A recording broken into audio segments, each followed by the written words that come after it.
A paz seja convosco. Estamos meditando no Catecismo de Westminster, agora na pergunta 28. Na pergunta anterior trabalhamos em que consiste a humilhação de Cristo aqui na terra. E agora nós vamos falar em que consiste a exaltação de Cristo, em que o nome dele é glorificado, exaltado e bendito. A exaltação de Cristo consiste em ele ressurgir dos mortos no terceiro dia, em subir ao céu e estar sentado à destra ou à mão direita de Deus Pai, e em vir para julgar os vivos e os mortos, o mundo inteiro no último dia. Então, a condição daquele que foi rejeitado, aquele que padeceu dores e dificuldades, aquele que sofreu, ele vai voltar.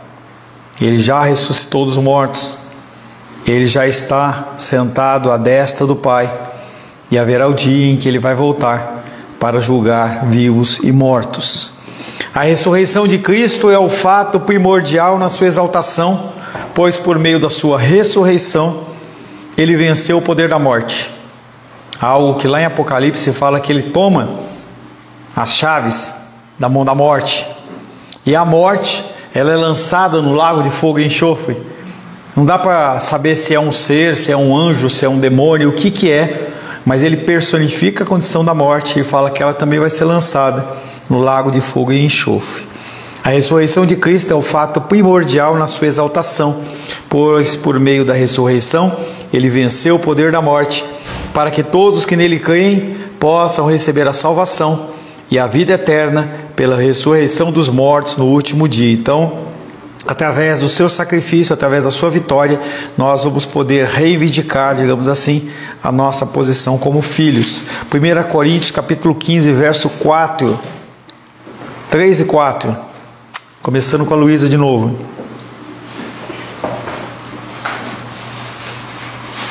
Quinze, 3 e 4.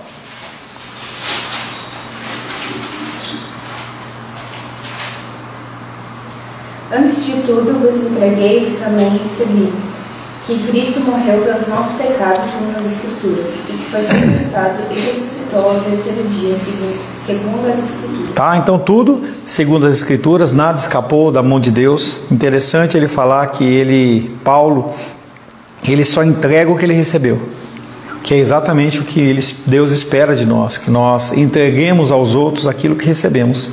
Se nós recebemos amor, nós temos que entregar amor. Paz, paz, paciência, paciência, amor, amor, bondade, bondade, benignidade, benignidade. Em nenhum momento ele deixa essa abertura para a gente entregar o que a gente quer, mas sim o que nós recebemos. A ressurreição está em conexão direta com a segunda volta de Cristo, então ele já tem essa condição da ressurreição com a sua assunção, e isso é ligado com a segunda volta de Cristo. Por ela, Deus fez ver todos que Cristo é o Filho de Deus. Pela ressurreição, ele foi exaltado acima de toda potestade, todo o poder foi dado a ele, que foi destinado a vencer o poder da morte. Então, a partir do seu sacrifício, através da encarnação de Deus, ele mostra, primeiramente, a condição de que Deus, que a figura de Cristo, está acima de todos.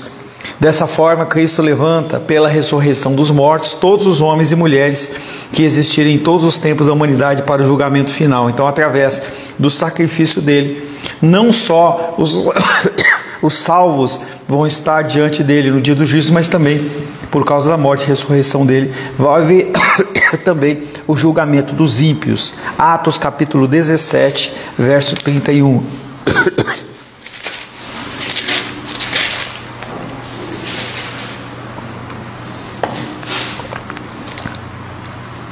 Porquanto estabeleceu um dia em que há de julgar o mundo com justiça, por meio de um varão que destinou e acreditou diante de todos, ressuscitando os bens dos mortos. Tá, vou ler o 30 também. Ora, Deus não levou em conta os tempos da ignorância. Agora, porém, notifica aos homens que todos em toda parte se arrependam. Então, ele primeiramente vem trazendo a condição de que a tua ignorância em relação ao assunto não te isenta de cumprir a lei, que é o mesmo princípio que nós temos dentro da nossa legislação. Você deixar de cumprir uma lei porque você não a conhece, não traz sobre você a condição de que você está isento de cumpri-la. E aí ele fala, porquanto estabeleceu um dia em que há de julgar o mundo com justiça, por meio de um varão que destinou e acreditou diante de todos, ressuscitando dentre os mortos. Ele está falando de Cristo, no livro de Atos, está sendo falado exatamente sobre a figura de Cristo, que ele é aqui, realmente esse homem, esse ser que vai vir julgar vivos e mortos. Cadê? A ressurreição de Cristo é um evento inalienável no plano da redenção. Você não pode deixar ele de lado. Então as pessoas, quando vem, por exemplo, a condição da Páscoa. A Páscoa é algo muito sério, porque é uma das datas, se não for a mais importante, uma das mais importantes dentro do calendário cristão, em que através do seu sacrifício, entendeu? Nós temos a liberdade. E aí as pessoas, elas trazem o contexto do ovo de Páscoa. E aí algo que ontem eu vi numa palestra que eu achei bem interessante, que nós temos que falar que é um ovo de chocolate, não um ovo de Páscoa, porque Páscoa não tem referência nenhuma a ovo. Apesar do mundo trazer essa referência, nós temos que ensinar as pessoas que é um ovo de chocolate. E não há nenhum misticismo, entendeu? Você não poder comer um ovo de chocolate, mas nós temos que entender que não é um ovo de Páscoa. Porque o ovo de Páscoa, ele é um ovo pagão, tem a ver com outras culturas, não tem nada a ver. Mas você comer um ovo de chocolate, apesar que eu não tenho coragem de pagar a quantidade aquele valor por isso lá, mas também se depender de mim, não come nunca, né, Rô? Aí depende de mim, também não come nunca, né? A ressurreição de Cristo é um evento inalienável no plano da redenção, pelo qual ele completa e sela a sua obra redentora, vencendo o poder da morte e do diabo. Reis, os imperadores, eles tinham um anel que selava. Então colocava quente, ele ia lá e selava. Então a pessoa só podia receber a encomenda, que nem quando você faz a compra lá da Shopee, da Amazon, né? Aí vem a fitinha e fala assim, se está violado, você não recebe. Então é a mesma condição. Então com o sangue de Cristo, a obra dele foi consumada. Por isso que o apóstolo diz com certeza, o apóstolo Paulo diz com certeza, e até em certo tom de desafio. 1 Coríntios 15, 55. O que ele diz? 1 Coríntios, capítulo 15, verso 55. 54, 55. Pode cantar também. 1 Coríntios 15. 54, 55. E quando este corpo corruptível se revestir de incorruptibilidade, e o que é mortal se revestir da imortalidade, então se cumprirá a palavra que está escrita: tragada foi a morte pela vitória. Onde está a morte, a tua vitória? Onde está a morte, a tua vitória? Então o apóstolo Paulo, ele fala de uma maneira ousada sobre essa condição de: cadê seu poder, morte? Que ela continua existindo. Cadê o seu ferrão? Cadê a sua capacidade de levar as pessoas mortas para uma condição de trevas? Cadê? Ele está enfrentando esse poder que a gente não sabe se é angelical ou demoníaco. Depois da queda, a vida eterna não tem origem no homem caído, morto em pecados e delitos. Essa vida prometida deve proceder da outra forma, fora do homem, pois por meio da queda ele perde a possibilidade da comunhão com Deus. Então ele vem dizendo sobre essa condição de que a partir do momento em que você é uma nova criatura, você tem que tentar procurar mudar os seus comportamentos, que é o que o apóstolo Paulo fala. Você vai continuar vivendo no pecado, você que já morreu para essa condição, você já sabe, você já foi convencido, você vai continuar agindo dessa maneira, que é a grande pegada da igreja é exatamente essa: você continuar repetindo, para que, quem sabe, as pessoas elas ouçam, quem sabe as pessoas entendam e elas mudem os seus próprios corações, mas isso só pode acontecer através da ação do Espírito Santo.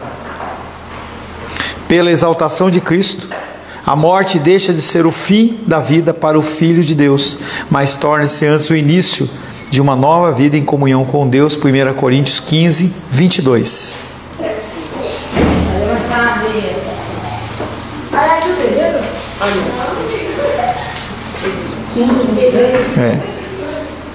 Porque assim como em Adão todos morrem, assim também todos serão vivificados em Cristo. Tá, então está falando da figura de Cristo.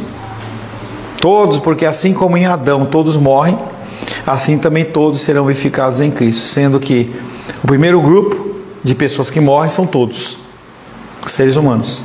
O segundo grupo, que vai ser verificado, apenas aqueles que são filhos de Deus. Após a ressurreição, Cristo ascendeu aos céus, onde está sentado à destra da majestade. Assim ele adquiriu o poder de interceder pelo seu povo. Mas ele não era Deus. Ele já não estava assentado. Sim, ele estava assentado apenas com uma natureza divina. Quando ele morre, ressuscita e é assunto aos céus, a sua natureza dupla, ela se funde novamente em um. E novamente a nossa mente não consegue entender essa separação como essa fusão. Mas hoje, Cristo está sentado à destra do Pai como homem e como Deus. E como ele sabe que crente gosta de comer, a primeira coisa que nós vamos ter depois do juízo é comida.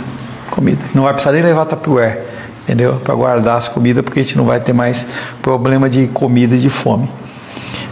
Essa intercessão de Cristo não é feita em forma de súplica ou de imposição, mas é feita em pleno acordo, em sintonia com o Pai, sendo plenamente eficaz em todos os seus aspectos. Como a minha esposa fala, o que é combinado não é caro, e foi feito um acordo dentro do tempo, fora do tempo, em que a morte de Cristo iria lavar os filhos de Deus, aqueles que forem entregues por Deus nas mãos de Cristo, para serem resgatados. Então, ele não vai implorar. A intercessão dele não é: Deus, por favor, liberta a Luísa, salva a Luísa. Não. Ele vai falar com uma coisa que já está determinada, uma confirmação daquilo que já tem como determinado.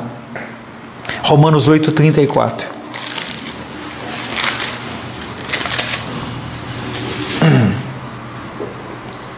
Quem os condenará? É Cristo Jesus quem morreu, ou antes quem ressuscitou, o qual está à direita de Deus e também intercede por nós. Tá, então essa intercessão é uma intercessão, não é a minha intercessão. Então, quando nós oramos e intercedemos por enfermos, nós clamamos pela ação de Deus. O que diz Jesus Cristo faz, sendo Deus, ele afirma a coisa que já está pré-determinada. A vida que Jesus propicia aos seus amados é a vida espiritual, a possibilidade de reatar a comunhão perdida na queda, em contrapartida com o lago de fogo, a morte eterna. Então, a vida que Jesus propicia a mim e a você é a possibilidade de nós andarmos nos caminhos dele e nós sermos afastados da condição da morte eterna. 1 Coríntios 15:21.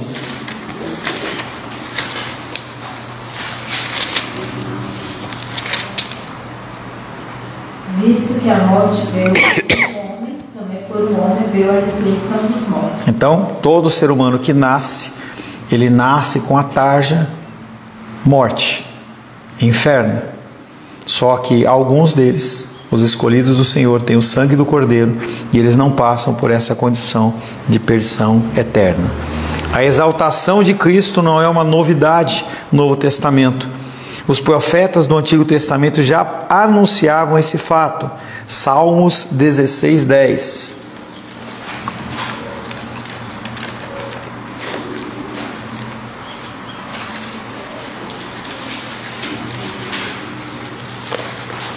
Pois não deixarás a minha alma na morte, nem permitirás que o teu santo veja corrupção.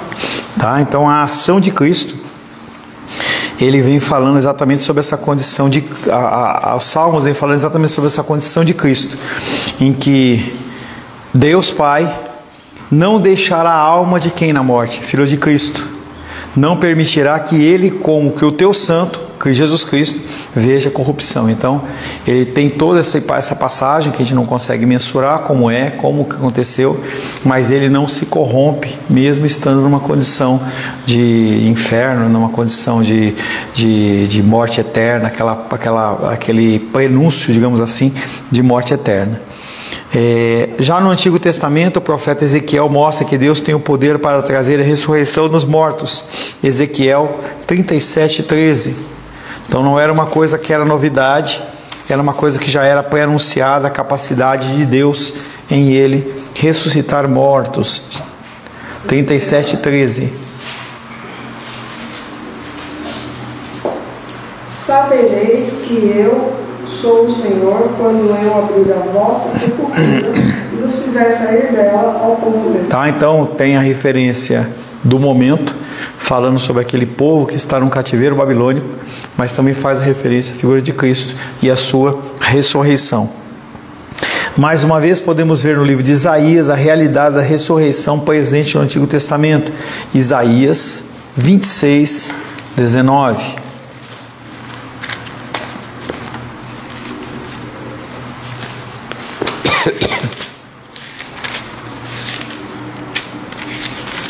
Os vossos mortos e também o meu cadáver viverão e ressuscitarão. Despertai e exultai, os que habitais no pó. Porque o teu orvalho, ó Deus, será como um orvalho de vida, e a terra dará à luz os seus mortos. Os vossos mortos e também o meu cadáver viverão e ressuscitarão. Despertai e exultai, os que habitais no pó. E aí, quem habita no pó? Quem é pó? Somos nós. Entendeu? Ele está falando sobre a condição da morte. Você do pó veio, você pro pó você volta. Os que habitam no pó, tanto que Satanás, ele foi condenado a comer do pó da terra. E aí uma ilustração que não nem tem a ver com as escrituras, mas é interessante, em que Satanás, ele no Antigo Testamento ele é uma serpente e no Apocalipse ele é um dragão. Então ele comeu bastante pó. Mas ele vem falando que os que habitam no pó, porque ele vai despertar os que habitam no pó, porque o teu orvalho, ó Deus, será como o orvalho da vida, e a terra dará luz aos seus mortos. As doutrinas da salvação e da vida eterna não teriam sustentação sem a ressurreição e exaltação de Cristo. Por isso que esta condição da morte e ressurreição dele é, se não o mais importante, Páscoa.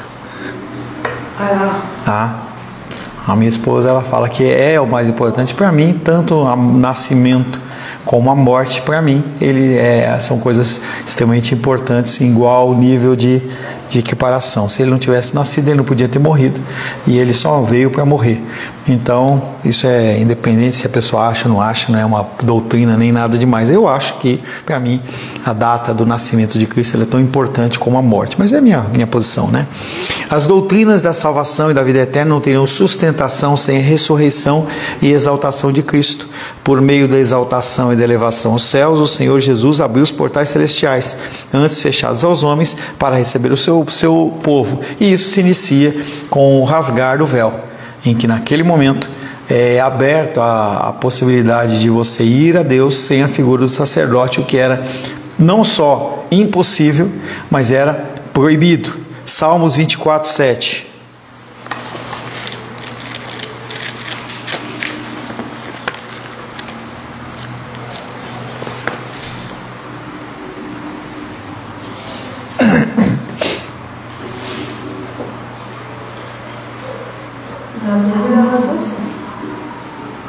Levantai, ó portas, as vossas cabeças, levantai-vos, ó portais eternos, para que entre o Rei da Glória. Quem é o Rei da Glória? O Senhor forte e poderoso, o Senhor poderoso nas batalhas. Então, essa condição do Salmo 24, 7, ele vem mostrando que antes as pessoas elas não tinham direito a passar por esses portais abertos, e provavelmente elas ficavam com as cabeças abaixadas, ou triste, entendeu?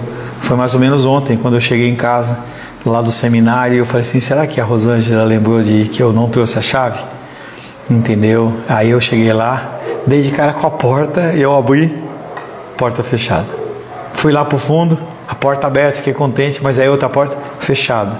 Você fica numa condição de tristeza. E aí ele fala, levantai, ó portas, as vossas cabeças, levantai-vos, ó portais eternos, para que entre o Rei da Glória. Então essa condição de que nós vamos compartilhar com o Senhor dessa majestade, dessa misericórdia. Essa garantia de que a vida após a morte e ressurreição do corpo irão acontecer, traz a segurança máxima para os cristãos, pois o apóstolo diz que se os cristãos esperam apenas nessa vida, são os mais infelizes dos homens. 1 Coríntios 15, 19 é uma garantia que nós temos, a salvação em Cristo Jesus.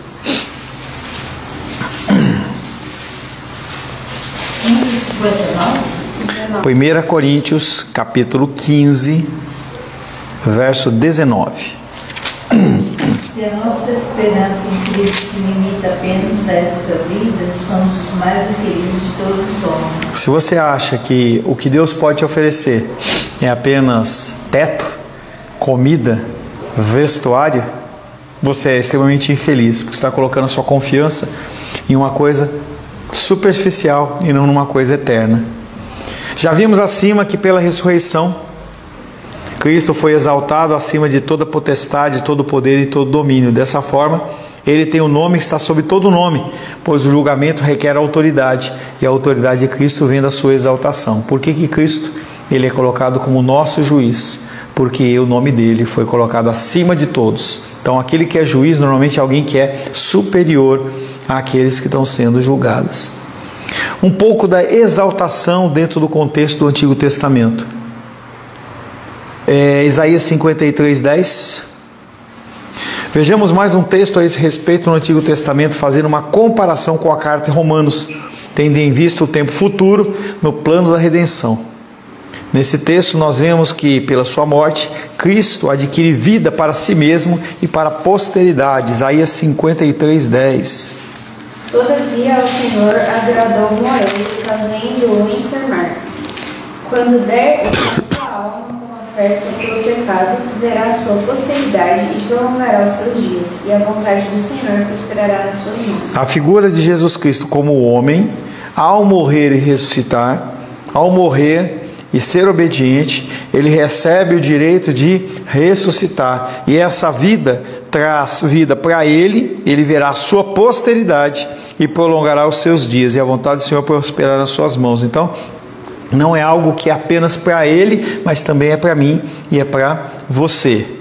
Temos aqui a seguinte afirmação: quando der ele a sua alma, ou seja, quando morrer. Na sequência, vemos que pela sua morte verá sua posteridade e prolongará os seus dias. Pela morte, ele adquiriu a vida, e não somente para si, mas para todos da sua posteridade.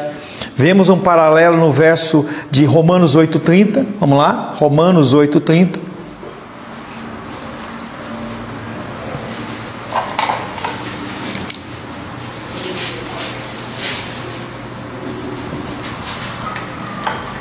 E os que predestinou, a estes também chamou. E aos que chamou, a esses também justificou. E aos que justificou, a esses também glorificou. Voltando a Isaías 53:10, todavia o Senhor agradou Moê-lo, fazendo-o enfermar. Quando der ele a sua alma como oferta pelo pecado, verá a sua posteridade e prolongará os seus dias. Então, posteridade. De novo, por gentileza. E aos que predestinou, a esses também chamou. E aos que chamou, a esses também justificou. E aos que justificou, a esses também glorificou. E esses são exatamente os que Isaías 53:10 fala que é a sua posteridade. Exatamente aquele povo que passou pelo que passou e devido à ação de Cristo recebe esse benefício. Como podemos ver nesse verso, a glorificação dos filhos de Deus já aconteceu, o que mostra que pela sua exaltação, Cristo conquistou a vida eterna para todo o seu povo. Apesar de nós, dentro do nosso tempo cronológico, nós termos uma vida ainda a seguir, mais anos ou menos anos, diante de Deus nós já recebemos esse prêmio e essa exaltação. Vejamos mais sobre isso na carta dos Hebreus, Hebreus 2:14.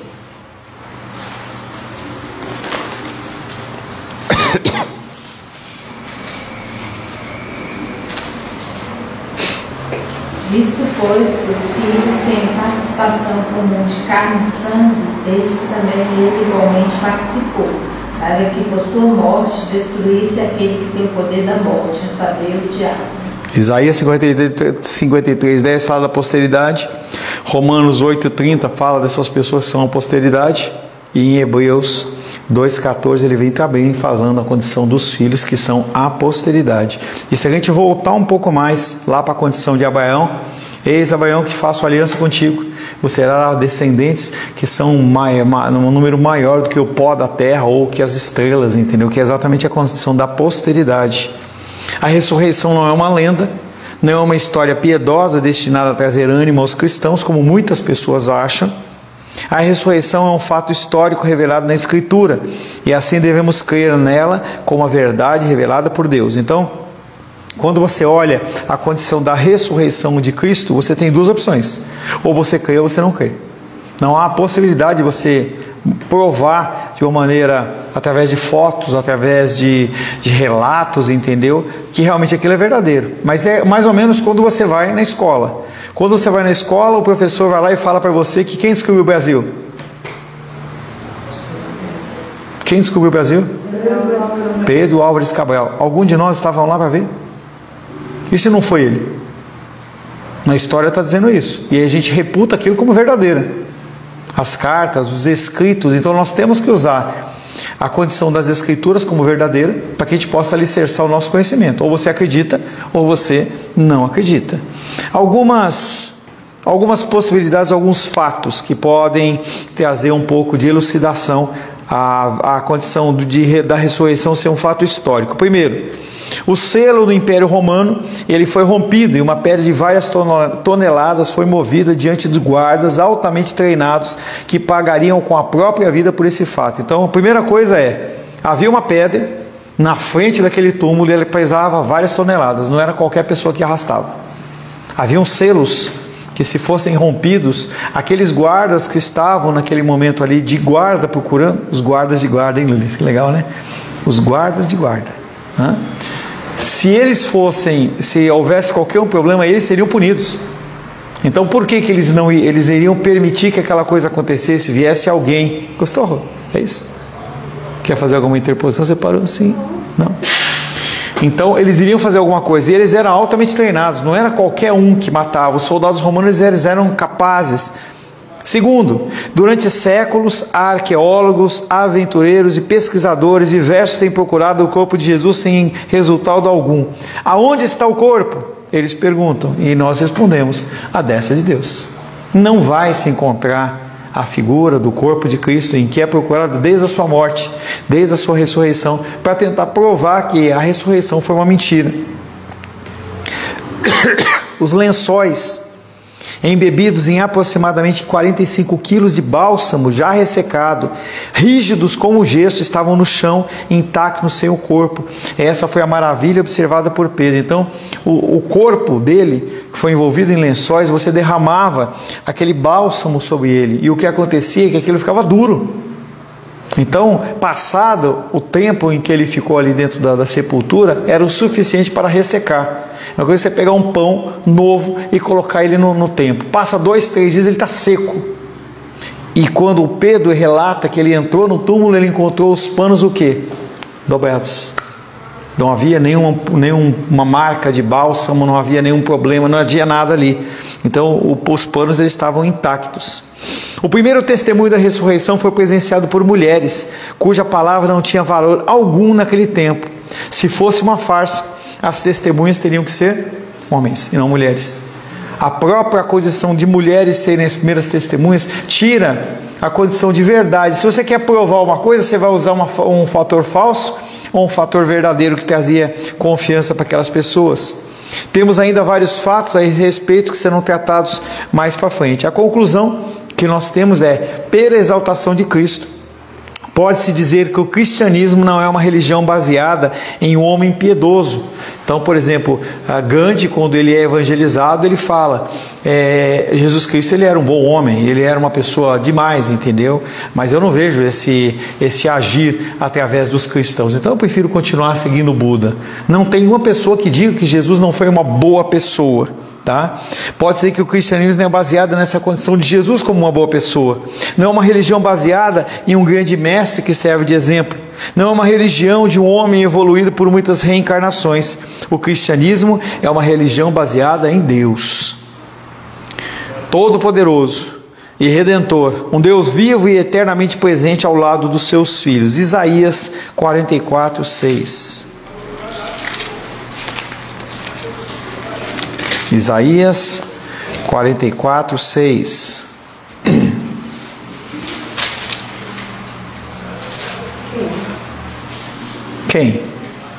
Quem leu por último? Então é Luísa. Assim diz o Senhor, Rei de Israel, seu Redentor: O Senhor dos Exércitos, eu sou o primeiro e eu sou o último, e além de mim não há Deus. Tá? Então essa morte de Cristo, ela vem mostrando a condição de Deus realmente como um todo-poderoso, aquele que consegue ressuscitar, da mesma maneira que ele resgata o povo lá do Egito, ele também consegue resgatar a minha pessoa e a sua pessoa. Negar a divindade de Jesus é negar a trindade divina e toda a Escritura. Todo aquele que nega a divindade de Cristo e a plena suficiência do seu sacrifício deve ter a dignidade também de negar toda a Escritura e todo o cristianismo. Então, as pessoas que querem apenas parte das Escrituras, elas estão apenas se enganando. Colossenses capítulo 2, verso 9.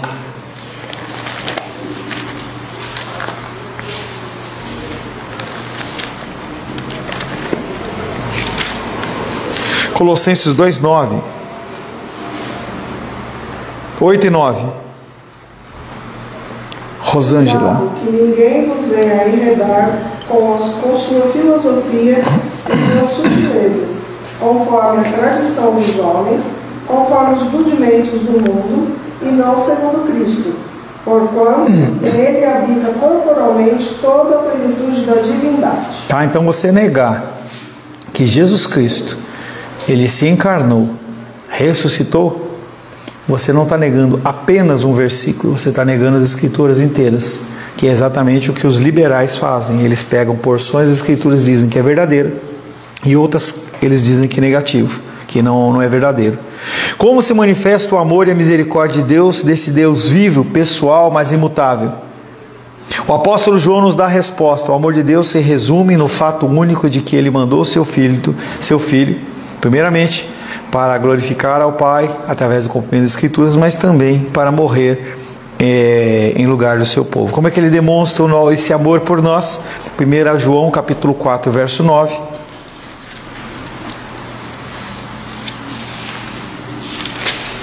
João 4, 9.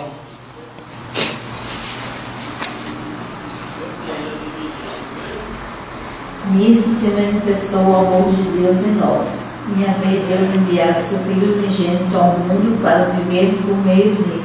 Tá? Que é a mesma condição do texto de João 3,16. Porque Deus enviou o seu Filho, o único Filho, para morrer todos aqueles que nele creem.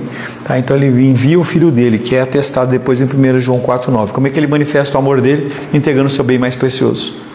Não há nada melhor, e as igrejas cantam, o melhor de Deus ainda está por vir. Não há melhor de Deus. Não há condição melhor de Deus do que a figura de Cristo.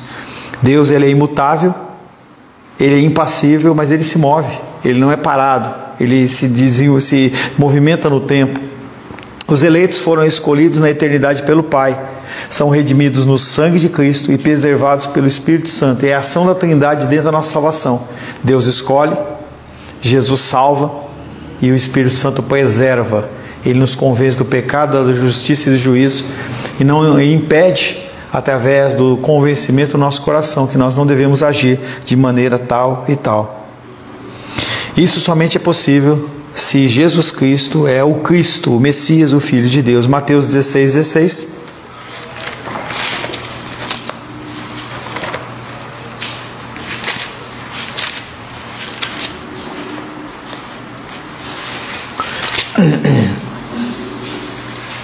Respondendo Simão Pedro, disse: Tu és o Cristo, o Filho do Deus vivo. Só pode, nossa fé, a nossa crença, a nossa vida, ela só pode realmente ter um sentido se a gente crer em Mateus 16, 16, em que fala, ele é o Cristo, o Filho de Deus vivo. Quem é Jesus Cristo? Ele é o próprio Deus. Esse plano de salvação se tornou possível pela vida de perfeita obediência, pela morte e pela ressurreição de Cristo. Dessa forma, ele sentou-se à destra do poder de Deus, acima de todas as coisas, e conquistou o poder para redimir o seu povo. Ele foi exaltado. Efésios capítulo 1.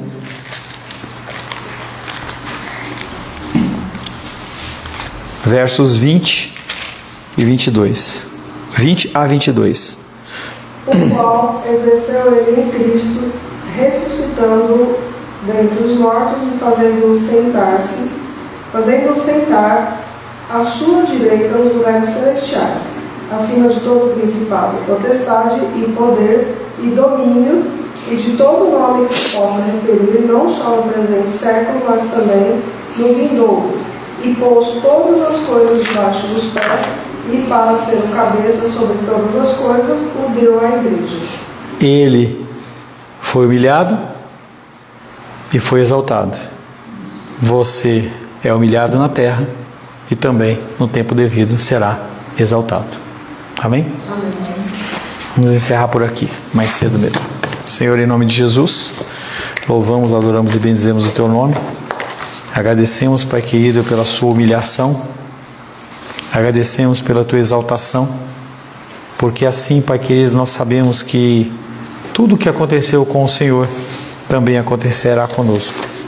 Sabemos, Pai querido, a dificuldade de vivermos neste mundo tenebroso, mas sabemos também que temos um Deus que nos resgata da luta e da dificuldade eterna. Oramos em nome de Jesus. Amém. Graças ao nosso bom, querido e amado Deus.